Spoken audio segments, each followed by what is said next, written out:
Welcome back. अहम ख़बर आहे इस्लामाबाद खां आवाज़ शेयर कंदासीं। हुकूमत पारां जमायत इस्लामी जे समूरनि कारकुननि खे आज़ादु करण जो फ़ैसिलो कयो वियो आहे। अवां खे अपडेट ॾेई रहिया आहियूं। जमायत इस्लामी जे 35 कारकुननि खे आज़ादु करण जो ऐलान कयो वियो आहे। ख़बर अवां सां शेयर कंदासीं। हुकूमत जा ख़र्च घटाइण जी कोशिश कई पई वञे। इतलात वारी वफ़ाक़ी वज़ीर अता तारड़ जो चवणु आहे, असांखे जंहिं हालत में हुकूमत मिली उहो आसान कमु न हो। अवां खे अपडेट ॾेई रहिया आहियूं। जमायत इस्लामी सां सुठे माहौल में ॻाल्हियूं थियूं आहिनि। तारिक फज़ल चौधरी जो अहिड़ो चवणु आहे। इस्लामाबाद खां ख़बर अवां सां शेयर कंदासीं। हुकूमत पारां जमायत इस्लामी जे समूरनि कारकुननि खे आज़ादु करण जो फ़ैसिलो कयो वियो आहे। जमायत इस्लामी जे 35 कारकुननि खे आज़ादु करण जो ऐलान कयो वियो आहे।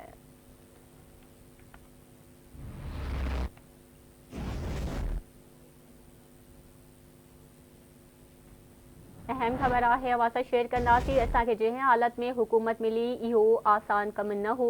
जमायत इस्लामी सां सुठे माहौल में ॻाल्हियूं थियूं आहिनि। हुकूमत पारां जमायत इस्लामी जे समूरनि कारकुननि खे आज़ादु करण जो फ़ैसिलो कयो वियो आहे। जमायत इस्लामी जे 35 कारकुननि खे आज़ादु करण जो ऐलान कयो वियो आहे।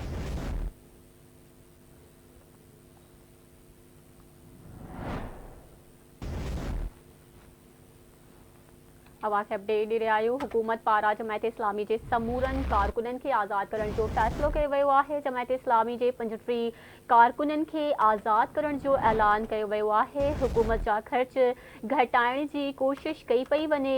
असांखे जंहिं हालत में हुकूमत मिली इहो आसान कमु न हो।